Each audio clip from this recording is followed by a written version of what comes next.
In today's video, I am going to teach you how to connect Gmail to Freshsales Crm step by step.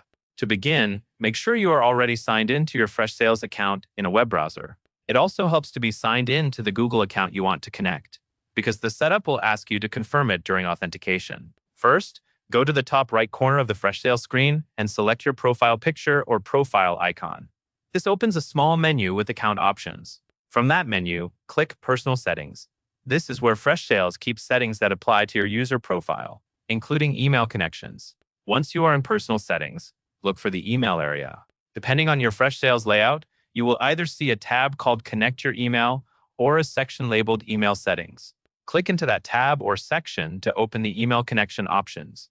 This is the place where you choose which email provider you want Freshsales to work with. Next, you will see provider choices. Select Gmail by clicking the Gmail button. Freshsales will then begin the Google sign-in process. At this point, a Google window or pop-up may appear. If your browser blocks pop-ups, allow the pop-up so you can continue. Now authenticate your account. Choose the Google account you want to connect, then follow the on-screen prompts.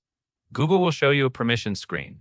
These permissions allow Freshsales to access your email so it can link messages to CRM records and send email from within Freshsales. Read the prompts carefully, then approve the access to complete the connection.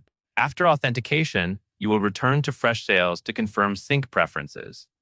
Choose two-way sync. This option syncs both sent and received emails, which is useful if you want complete email history in Freshsales and want replies and outgoing messages to stay aligned. Once you select two-way sync, the setup is complete and your Gmail is connected. Give the system a moment to start syncing, especially if you have a large mailbox. You can return to these same email settings later if you ever need to adjust the connection.